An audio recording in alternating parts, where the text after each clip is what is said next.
The focus of my talk today will be on the ultimate transhumanist goal, what has been termed by Ray Kurzweil, one of the leaders of the movement, as the singularity. In his book titled "The Singularity is Near: When Humans Transcend Biology," he writes, "There will be no distinction post-singularity between human and machine or between physical and virtual reality." It's very important to understand that transhumanism is simply the transitional stage between humanism and post-humanism. Make no mistake, the final goal is to eradicate humanity as we know it. Once you understand the final destination, it becomes much easier to look back and identify the psychological conditioning, the biological tampering, the cultural grooming and the educational prepping that we have been subjected to for decades in preparation to making us accept a post-human future. It takes a lot of physical and psychological abuse to get an intelligent species like ours to agree to its own extinction. Most, if not all, that has transcended in the last 60 years was designed to get us closer to accepting such a dystopian reality. Whether you care to accept it or not, we live in a hyper-controlled matrix where our perception of reality is meticulously planned, managed, and executed in order to control and steer us in whichever direction they wish. And the direction is a post-human world. For this, they first needed to destabilize, dehumanize, and demoralize humanity through every means possible. The destruction of the nuclear family, children being indoctrinated by the state, abortion, the eradication of God and spirituality from education, life in megacities and away from nature, toxic food, air, and water, social media, replacing real human connection and interaction, engineered financial crisis and taxation, endless wars and massive migration, stress, anxiety, depression, drugs and alcohol, constant fear-mongering, moral relativism as the new religion, and I could go on and on about how humanity has been influenced and forced to move away from all the things that give us strength, security, purpose, and meaning. A weak, immoral, disconnected, ignorant, and unhealthy population is an easy target for the next stage, the creation of an entire generation of androgynous beings.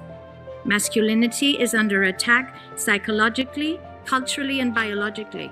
Women are being replaced in sports, entertainment, and politics by men pretending to be women, and children are being indoctrinated at school to think that gender is a choice.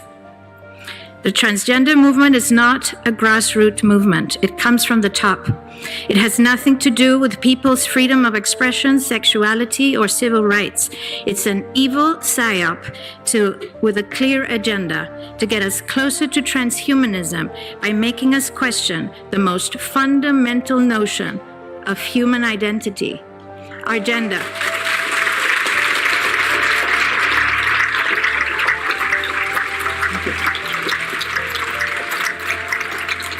If you don't know who you are, if you already identify as a hybrid between a man and a woman, you will be easily convinced to become a hybrid between human and machine.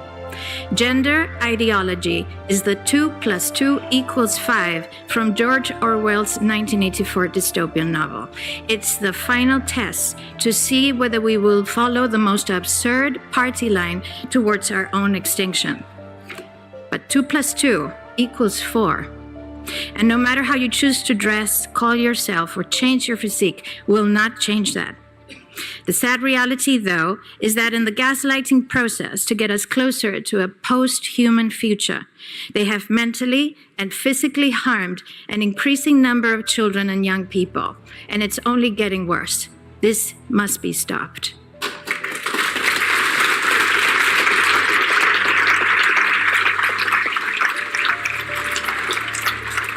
Understanding the philosophy and the ideology behind the transhumanist movement is crucial if we're going to make the right choices as a species. Transhumanism stands on the premise that there is no God, that there is no spiritual realm, and that we possess no soul.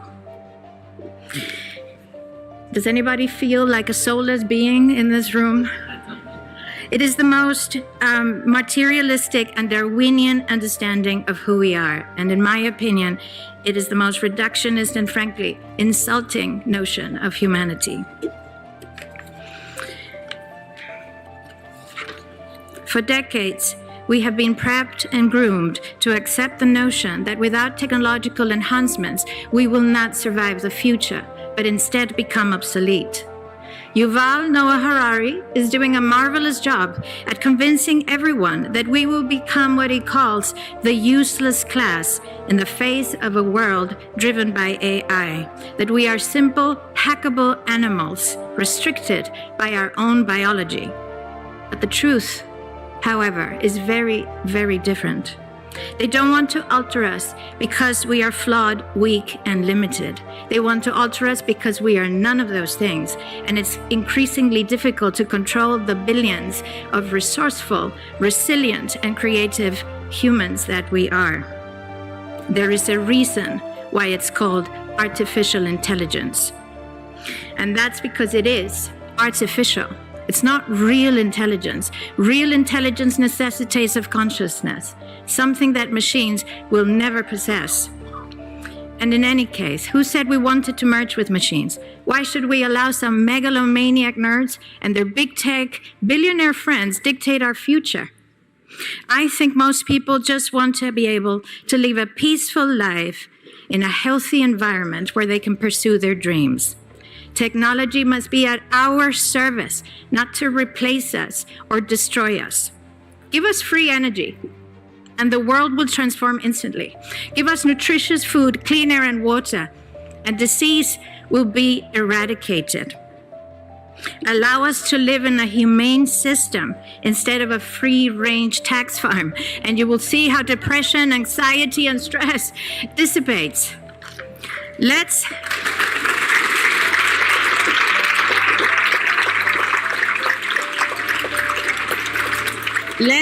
Let's use technology to make our lives more humane, not to make humans a thing of the past.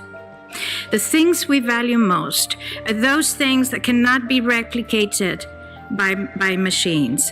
Empathy, compassion, courage, intuition, imagination, passion, love, all of the things that make us unique. We are the most sophisticated beings on this planet and possibly the universe, for all we know. Our body is a universe in itself, one that we still have not yet fully discovered, and our brains are the most complex cognitive piece of biological machinery in the world.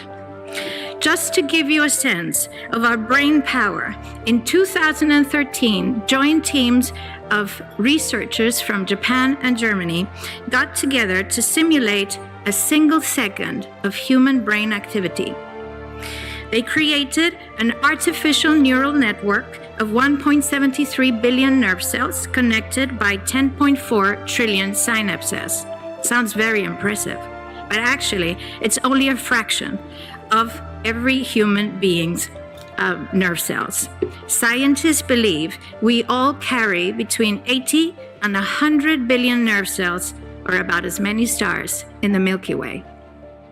The researchers were actually not able to simulate the human's brain activity in real time, and it took 40 minutes with a combined muscle of 82,944 processors to get just 1 second of biological brain processing time. But they want to make you think you're useless.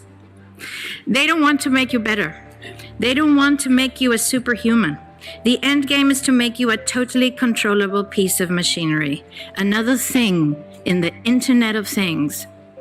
As Klaus Schwab has said on numerous occasions, the fourth industrial revolution will not change the world, it will change you.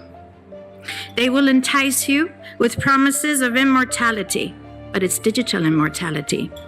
They will try to convince you of a life without disease and suffering, but by disconnecting you from the natural web of life and connecting you to the grid. And they will speak of becoming gods, homo deus, in the words of Mr. Harari. Well, we once took a bite of that apple, and we fell. And we've been falling ever since. But I think we now have a chance to redeem ourselves. We now have a chance to change our ways, to understand our foolishness, to see where we went wrong, a chance to walk in the right direction with appreciation, with humility, with courage, with truth, with faith, and with love. Let's not take this chance to transform ourselves to something different, but to become the best version of ourselves. We are not here to become God. We are here for God to experience life through us. Thank you.